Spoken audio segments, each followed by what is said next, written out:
My beloved LinkedIn family, welcome. Today's guest is a man whose story, it reads like a modern-day Exodus. It's a journey of heartbreak, hardship, and ultimately of divine redemption. Meet Dr. Alexander Alperovich, and he's the author of His Grace Was There. And it is a memoir that it just chronicles not just a personal odyssey, but a spiritual awakening from God that's forged in the fire of unimaginable trials. Now, Alex, he was born in Soviet Lithuania, and he was raised in the shadow of two genocides. His mother survived the Nazi invasion, and his father endured Joseph Stalin's brutal regime. Now, he was originally in an orphanage, and he was in a war-torn street, and he endured the iron grip of anti-Semitism and communist bureaucracy. Alex's early life, it was marked by persecution and pain. And he and his young wife, Marina, they fought desperately to escape the suffocating chains of the Soviet Union. They risked everything for a chance of freedom. They were labeled and they were harassed by the KGB, and they were denied the right to leave. Yet through it all, through the border raids, through the strip searches, and the fear of being forgotten, God's hand, it never, ever left Alex. Now, Alex, he arrived in America with two suitcases, and a toddler, and a dream. And against all odds, he rose to become a very renowned interventional cardiologist, and he was saving lives every day. But his miracle, it wasn't just professional, it was spiritual. His book is a testimony that God still saves souls. God still delivers people from Egypt and still makes a way in the wilderness. So please join me in welcoming a man whose life proves that grace is not just a word, it's a force. Welcome, Dr. Alexander Alperovich. How are you? Good. How are you doing? It's so good to see you. Now, Doctor, your memoir, His Grace Was There, it just reads and feels like a movie, only it's real, it's raw, and it's deeply human. When someone finishes this book and closes the last page, what do you hope sticks with them the most? First, David, thank you for such kind introduction.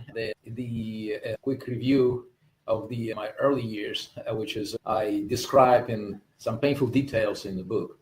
And the life is actually very interesting, how it happens and how everything reflects in the changes you while you're growing up. And until recently, I didn't have much time to reflect. And then I realized I need to think through this and did some research and talked to my family and some other research sources. And that's a fruit of my work. I put it in the book. In general, what I expect people after they read the book, what do you take home? There's a few messages. The main message which I would like to do, and that's what is in the name, the spiritual growth, the awareness of the God, of the divine.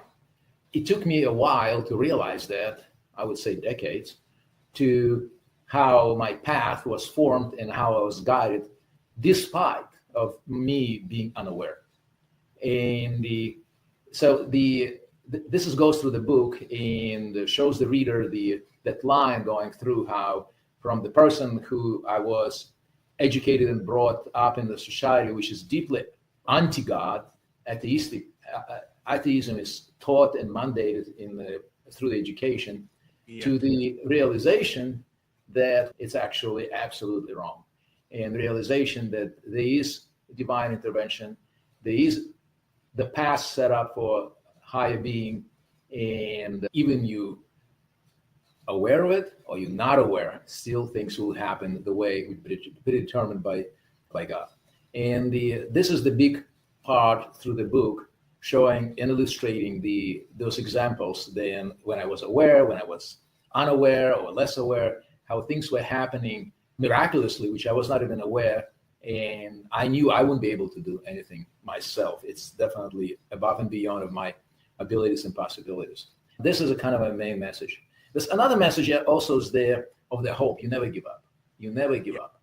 No matter what adversaries life throws at you, you've got to keep trying, pushing, and search and thrive. Try to thrive as much as you can.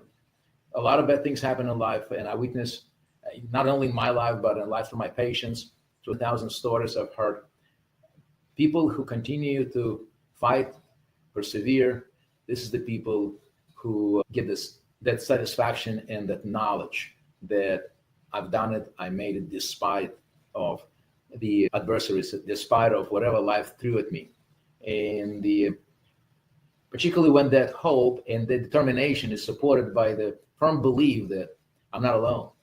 There's somebody guides me, and the God makes me to go through these trials and makes me a better person, and I will persevere. And this determination is very important. Okay. You were born Jewish in Soviet Lithuania, and yes, that's a place where your identity was put at risk.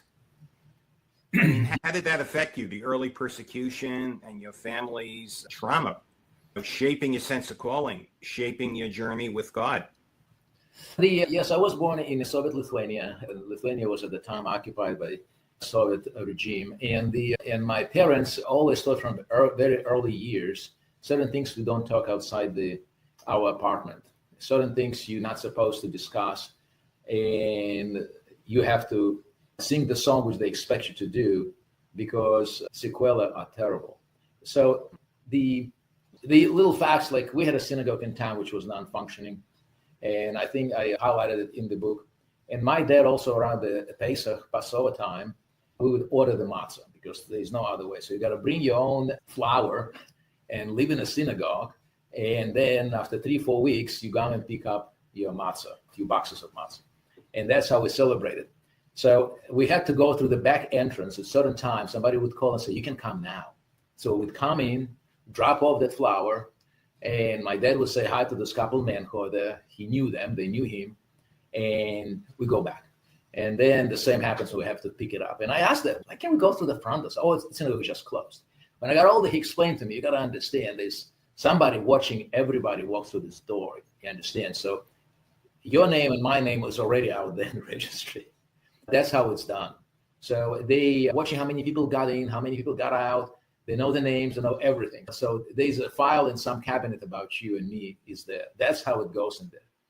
And I didn't understand it at the time. Obviously, I was too young. But then I realized actually he knew what he was talking about. So you always have that behind in the back of your mind, always running, okay, who I say, what I say, where it's going to end up, and how it's going to affect me. So you don't trust people because you never know who other people are. They could be most sincere people, could be your best friend, who is working for who and how, and how it's going to affect you in the multiple levels. So because everybody under surveillance, nobody is trusted out there, and in turn, you don't trust nobody. So that's how you're growing up. And people do disappear. And people persecuted for smallest thing, they're getting many years of the jail time, and you wonder what happened. Person not a criminal, but that's how the system works. And that's my young years were shaped in this environment. And my parents were the same way. They never trusted nobody. My dad would listen to the BBC at the time on the radio to see the news from outside, and it should be in a room which is pretty quiet, and she would sit in front of the radio and you would listen to what's going on to learn what's happening. But you told me you can't tell anybody that I'm doing that. I was like, really? You see him from all the places? Yeah, the law, right? It is, yes, because what the Soviets used to do, they would suppress the station signal. So the signal would not come through. And sometimes, like Voice of America was another one. Voice of America was impossible to hear because it was suppressed. BBC on and off, depends what they were talking about. So that's how you, growing up in this kind of environment, you very acutely aware of regime and what they capable of and how they monitor everybody. And a lot of life examples people persecuted because of that. Just listening to the radios, you can lose a job very easily. A job is going everything. to synagogue, that was illegal also? Say again? Going to synagogue was illegal? Oh yeah, synagogue was closed, and the in the when people were meeting for service, you would never know. It was just a very small circle of people would meet and pray, and the but that was very illegal. That would be conspiracy right there. Wow. So And you escaped, right? yes, we growing up, my dad always was talking about us. We got to leave this country. He never didn't have any illusions about it, and mom either, because the family suffered so much. He's part of the family. Stalin did a very good job exterminating them, putting concentration camp and accusing them in all kind of heinous crimes, which they never did. The only crime they did, they were believed in communist ideology and wanted to help to build this ideal society. And the Stalin showed them, okay, let me show you who's the boss here and what I really think about you. So he put him in concentration camp and executed, and his aunts then were in concentration camp, which was invented by Stalin, not by Hitler. Hitler only just perfected it. So he put them through that and ruined their families. And those aunts shared some stories with us, not a lot. It was very painful for them, and they were definitely had a lifelong scars from that. So we were well aware what they're capable of. And my father was close with his family, and so he heard a lot of stories. And some of the stories we told because one of the aunts his were closer, and she was telling some stories, even though she was a teacher and she tried to sugarcoat it a lot of times. But she went through concentration camp herself 5 years, and she had quite horrible memories about it. So and I'm sure she didn't tell me everything, but what she told me was plenty. And I was close with my grandpa and both grandpas, as a matter of fact, and the oldest, my father's grandpa, who was slightly older, who went through Nazi concentration camp. And But you say Nazi, there was no difference. no, Russia or Germany at that time, right? They put people who believed in God, godly people, in concentration camps. I think that we are more aware of the Nazi exterminating Jews. 6 million Jews were exterminated by Nazis, but less known the fact that Stalin exterminated 20 million people. The same methods, maybe no gas chambers. If you put the conditions where survival is unlikely over 6 months, the result is the same. You in Siberia working in horrible conditions and all the illnesses out there, typhoid fevers and you name it, and subhuman conditions to live. People don't survive. It's not surprised. So the purpose was the same: get rid of people who we want to get rid of. God. Yeah, particularly who believe in God. So there was a multiple lines of people who Stalin hated, along as Hitler, the same. They're made from the same cloth. And he hated Jews. He hated religious people. He hated anybody who had any aspiration to be advanced in political, could be a threat for him politically.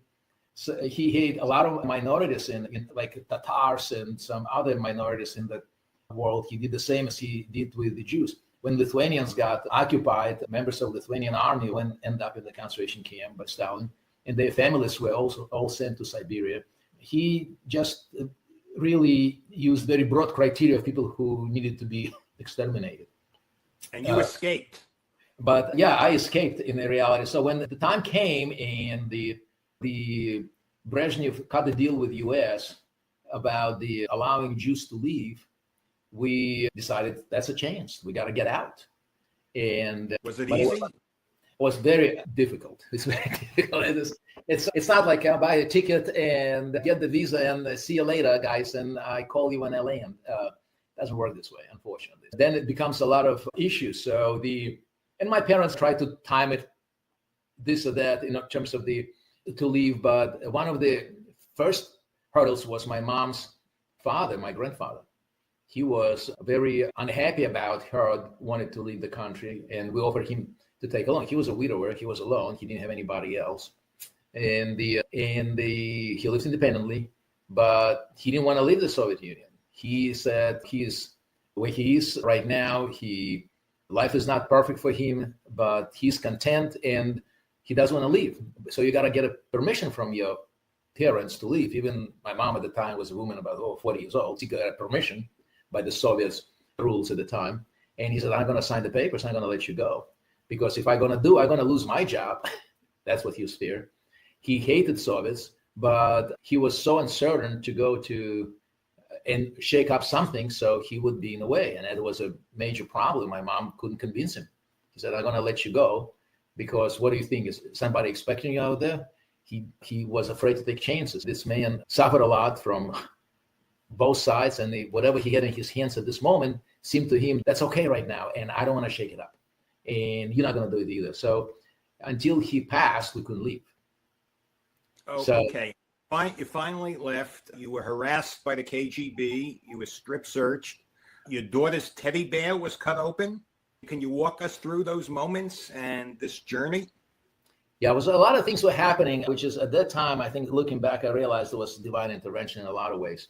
The way how we got through the border, how I forgot all the important papers, and the trip back, which I didn't think I'm going to make it, but it just happened. And then eventually was a great moment. We got to the customs and they did the search of us, suspecting that we'd taken out, I don't know what they were suspecting, I guess some gems. And then when we already got out, and here we're in Poland, we had to change trains in Warsaw. So we got on the train and we were so excited about the freedom is coming. Just next morning, we want to wake up in Vienna, Austria, be out of this commies. On the border, the Polish border agents, they searched our compartment, I guess, where we were staying on the train.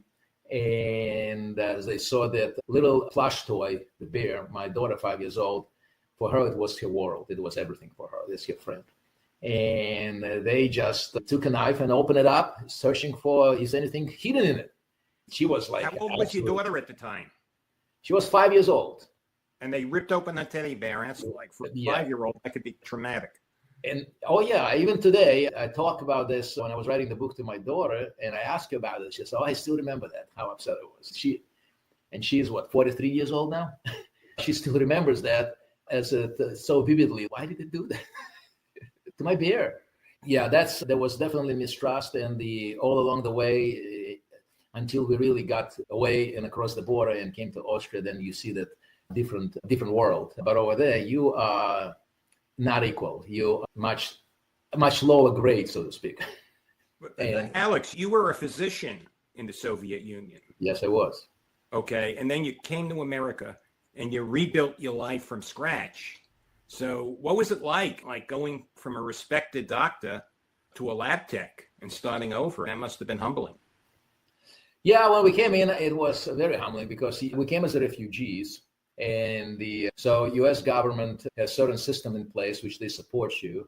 So they put all the kind of social programs, including the medical and food and help with the housing. You feel supported. But meantime, my language skills obviously were not where they needed to be in order to find, as a physician, there's a lot of requirements to practice in this country. So you can do nothing else. And since I went to medical school, I was 16 years old. So I didn't know any other profession. So here you are, you come with language without occupation, and you have to start. And I think I was very lucky, I would say. I met the right people on the way. So at the time, there was organizations called NYANA, which is New York Association for New Americans. And they were handling this type of situations, refugees like me, mostly where they're coming from Soviet Union, but there's some of them from also Southeast Asia. But majority, it was initially created to help the Jews escaping the Soviet Union. And so the woman there, immediately, the social worker, she looked at me. I don't know what she saw in me, but she said, "You're going to be a doctor again. I promise you that." And I'm like, "How do you know that?" She said, "I know." I don't know. I just believe her. I said, "Okay." And so she made sure that I got into the proper place, course. The organization helped me with the textbooks, and they paid for the exam, and they helped me with the work, because I tried to find the work. It was very hard to find anything, but they helped me to get a work at Mount Sinai in the hematology lab as a phlebotomist. So go to the floor and draw blood from people, basically. Minimal language skills you need, and they had some contacts there who they're very sympathetic to people like me, and the director of the lab. Yeah, send him over. We'll see how he does. And so I got a little part-time job, and the rest of it I was studying 60, 70 hours a week, trying to get my initial test in order to get eligible to start postgraduate training in the United States. Practice, so, yeah. Yeah. And that was the interesting thing, how things that fall into the places. I remember the one day I was walking in New York. I think I wrote about this in the book. and with my wife, and she needed to see a gynecologist. And because a lot of medical care, whatever I could help, I would. And we had some medical coverage, but they sent us to a specialist. Okay, that's fine. So we went there and we walked out of this, and I remember telling her that listen, this is unbelievable institutions. Look how big is the thing, what is a great name, and how many trainees out there. I wish one day I could be there. And she looked at me, you'll be there. I'm like, what do you know? I don't. And that was your first wife? My first wife. Okay, because you got divorced. I got divorced, yeah. So she was confident things will happen. Got to be patient, and sure enough, that's what I did my residency. Yeah, the reason I mention that is your book. It dives into a lot of emotional terrain. You talk about divorce, infertility, estrangement. Why was it so important to include those very personal struggles? I didn't want to hide a lot of those events which were adversaries in my life, I would say. The life was nothing in the Hallmark's movies. It's everything is beautiful and the life just goes on and happy ending. It's nothing like that at all. It is all of these trials and mistakes I made. And despite of that, I was still moving along and forward and bettering myself. So even when I didn't realize that when I was in the midst of it, that the things are looking so bad and it's emotional turmoil or like all this uncertainty, leaving the country or going through this whole ordeal, getting out of the country and then getting back into the medicine and be able to go through the training stuff. And there was also a lot of ups and downs and the prejudice going on and a lot of misunderstanding. Despite of all of this, I was still moving along and finding myself better on the other side, meeting people who I would never even dream about meeting people along the way who were willing to help me and who would see something which I didn't see, and they would do it to my advantage. And thinking about this now, I think it is not coincidence. Coincidence can happen once, twice, but it's not coincidence. For some unknown reason, right people show up and willing to do something for me. People who don't know me from Adam, and they're willing to move things for me and open that door. And that's what I think is that divine intervention. The people willing to do things for me, not even knowing. They don't know who the heck am I. This is some foreigner with an accent who is trying to do like 1,000 others. And you, sir, you went from being an atheist to a devout believer. That's not a small shift. So yes. When did your faith become real? Through the years, I think that I started realizing those things, that it's not all coincidental, and there's got to be the grace involved. Somewhere along the line, around the early 2000s, probably around 20 years, and 20 years ago, even prior to that, I would say, I started going to synagogue on high holidays and felt its presence. I remember joining synagogue in Florida, although I was not the only high holidays type of synagogue person. But at that time, I remember a conversation with my ex about that I think this whole atheism and atheistic training engraved in my head, it's all baloney. There's definitely divine presence. It is there. A lot of things happening in my life, I start thinking at the time, is not coincidental. There's a purpose for me, which I don't know, but I'm not entitled to know either. I'm not a God. And I remember she was kind of skeptical, very skeptical about it. She's not a believer. She never was. And she was judgmental about first wife. My first wife. So you were going to synagogue in the Soviet Union. You were just going more as a ritual as opposed to really believing? Initially, yes, but I had a couple of friends who were religious Jews. One of them was a neurologist, and she said, Alex, you got to join a synagogue. I mean, you got to think about it. Then I remember I was going to therapy, and my therapist says, let me introduce you to the rabbi. Why don't you meet with, this is my good friend.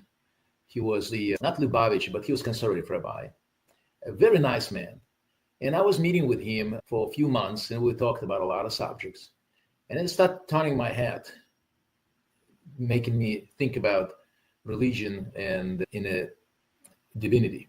So that's the time, early 2000, when I start realizing more and more that about the presence of God, a presence and understanding. So that's a time when I start that shift, really, as I said, around 20 so years ago. And that's shift. Yeah, it's a big shift. Yeah, it's very gradual, gotta say. It's old habits don't die easily, particularly when you brainwash.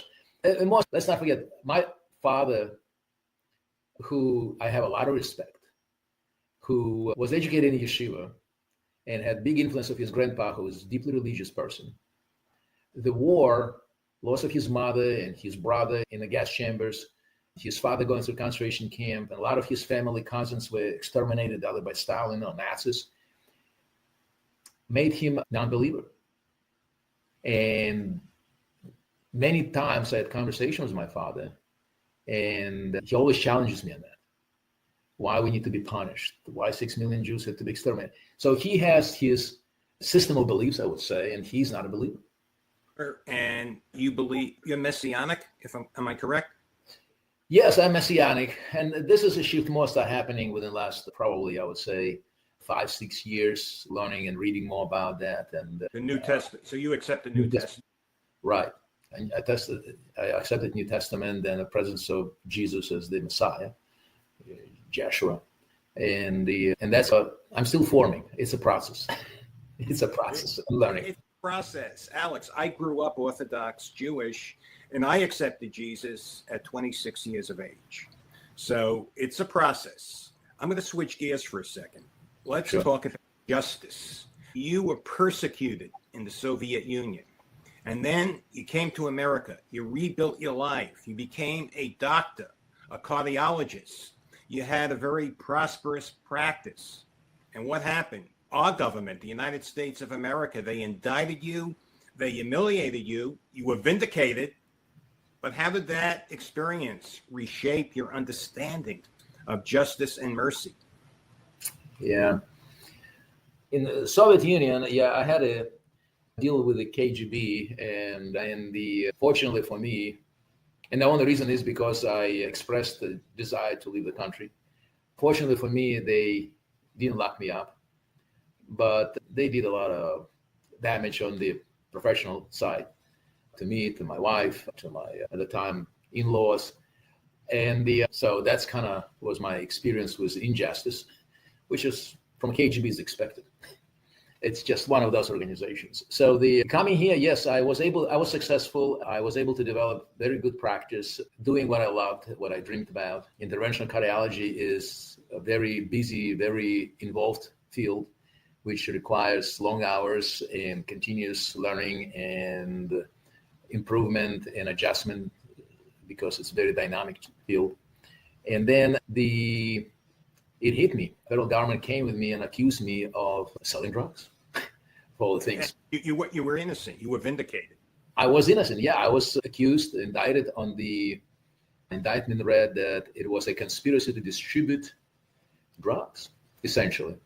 That was an indictment, which involves minimum of 10 years of incarceration if you convicted, and up to $1 million fines, and of course forfeiture of your assets. So that was the heat. So it turned out to be nothing even close to that, and it took me 5 long years of litigation, and the federal government dropped this. However, how it works in the system, it got to be something wrong with me, right? And I was explained that my best bet is you do the plea deal and to something very light, which is... You were vindicated of selling drugs. I was vindicated on that, definitely. There was nothing about it. It was just it's a part of the campaign that sticks really well. So then you try to, we'll figure out later, basically. That's approach. The emotional toil, and then you were married again to your second wife. And 3 young children. It must have been very hard on you and your family. Yeah, it was horrific. These accusations when they came in, and for first year we couldn't get any traction with the government. It was an ordeal. Despite I had the very competent lawyers who definitely knew the game and knew all the ins and outs.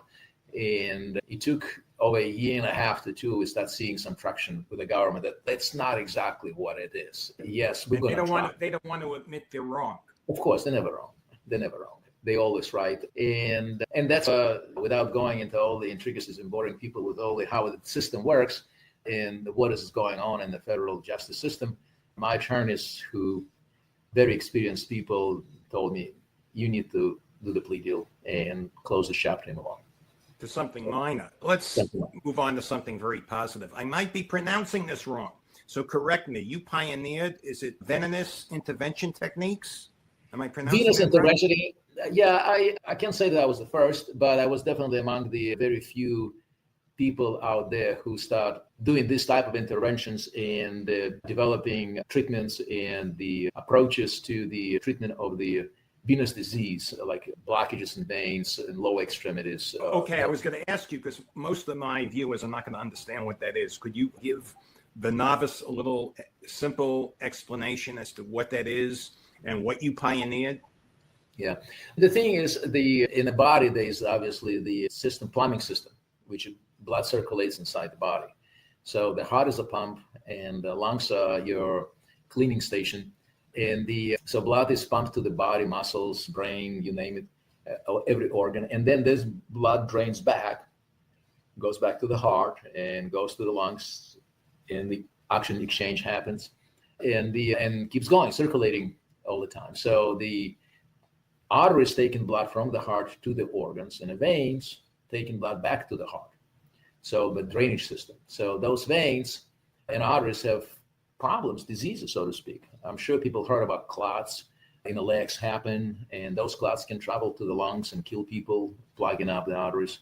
Or it could be disrupt the circulation in the legs, for example, or the arms, and cause swelling, pain, and sometimes the loss of the extremity. It could be life-threatening too.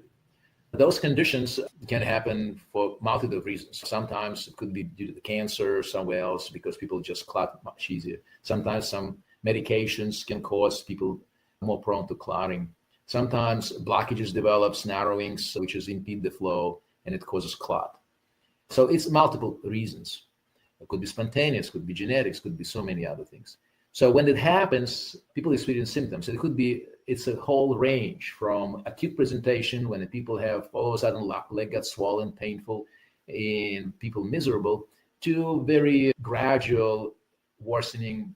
Legs get bigger, slowly by the end of the day start hurting, and then skin changes developing. There could be ulcer developing, basically, which hurts and not healing.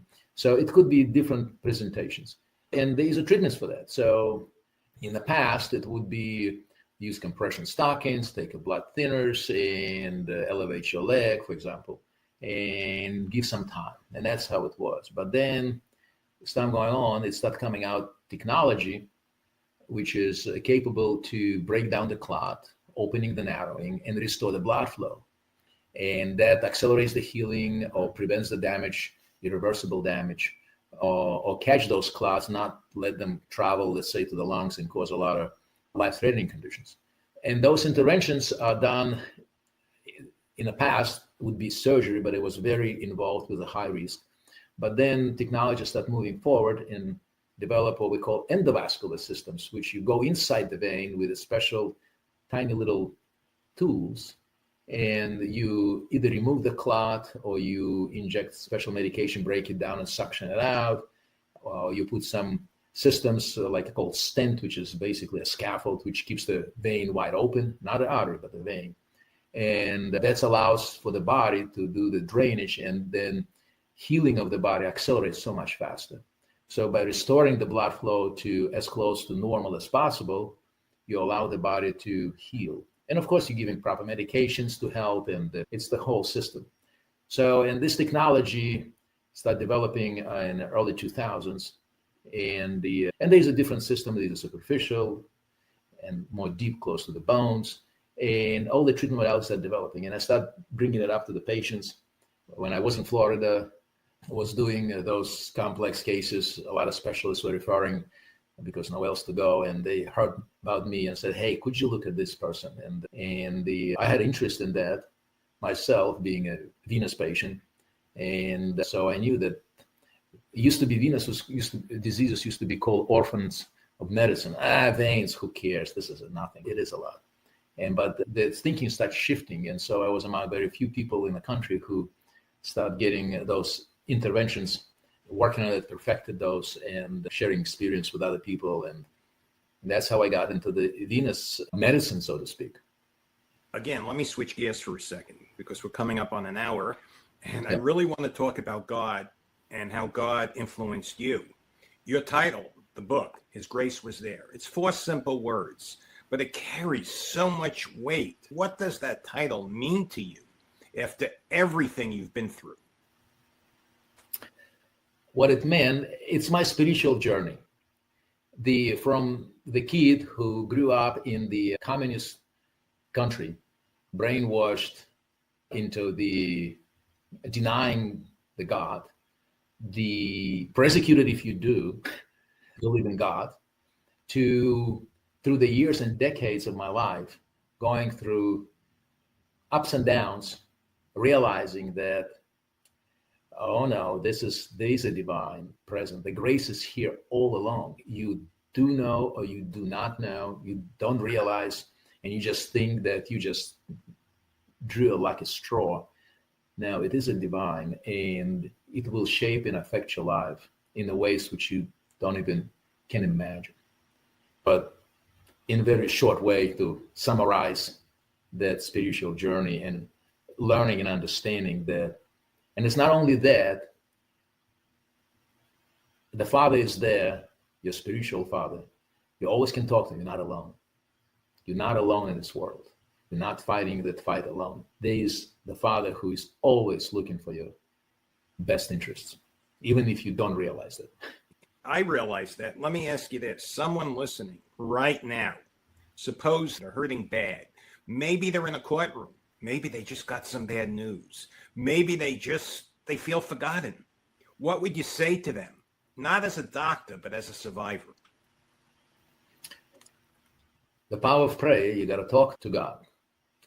You got to let him do his things and leave it in his hand.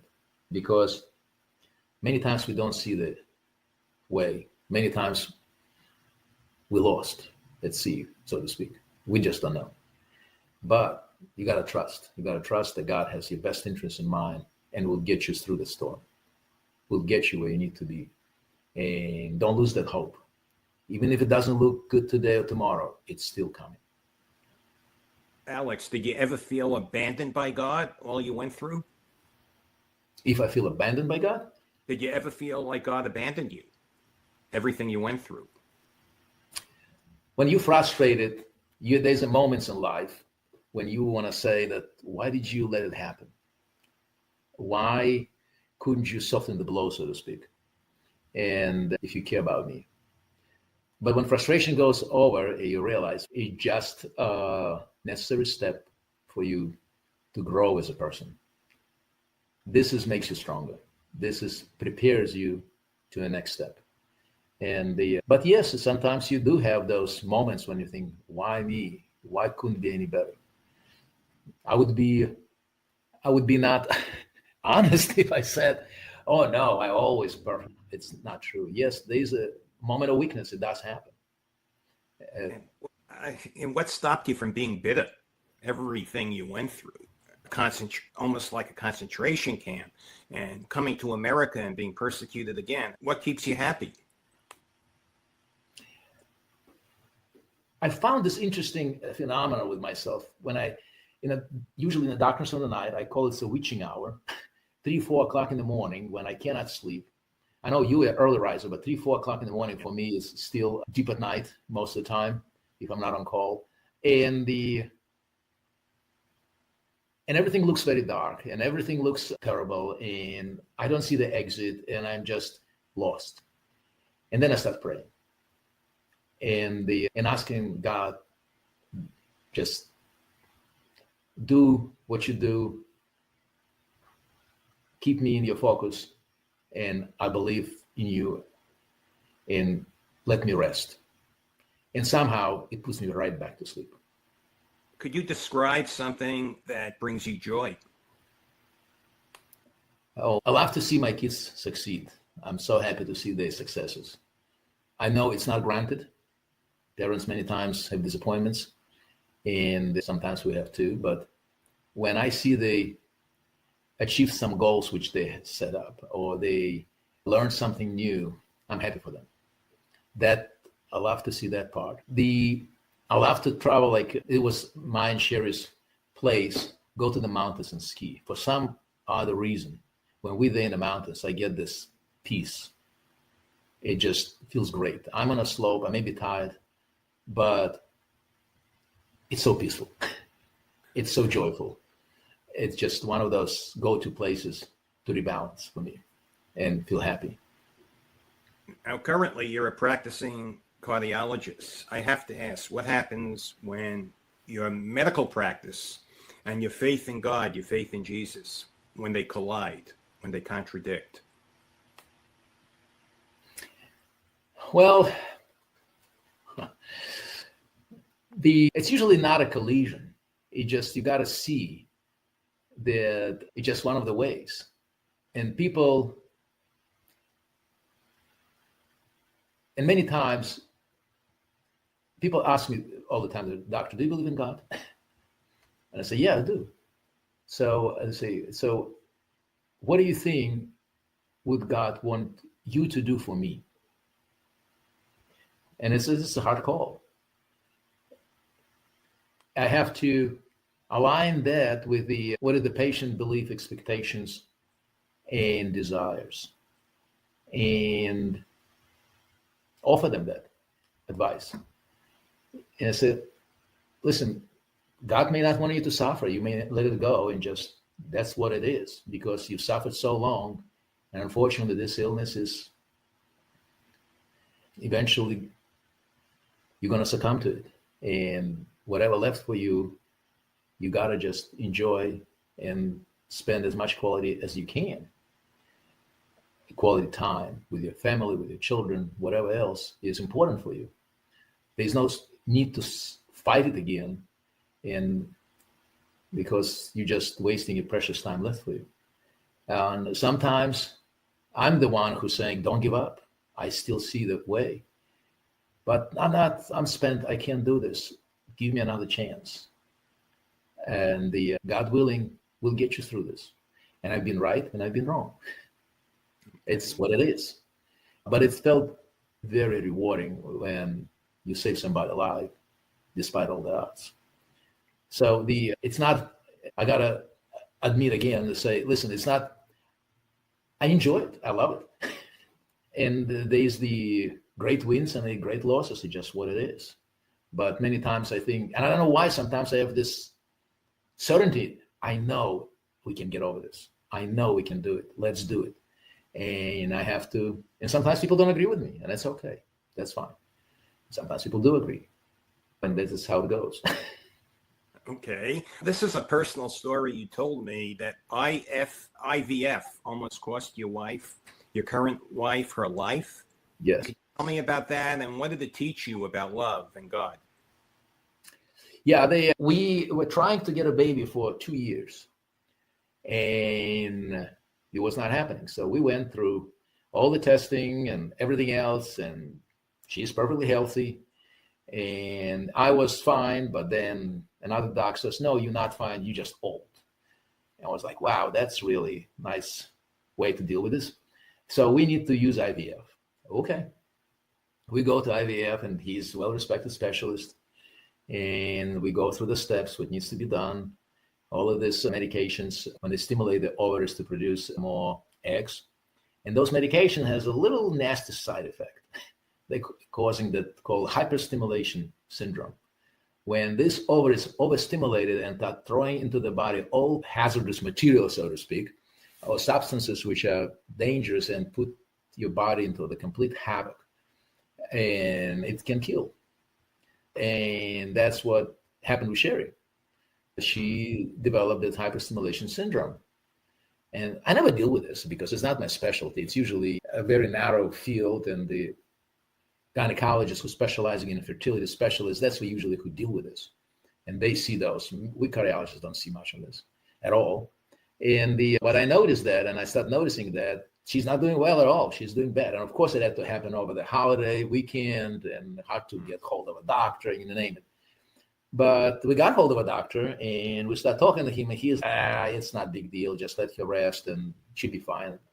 And I had that feeling it's not fine. It's not good.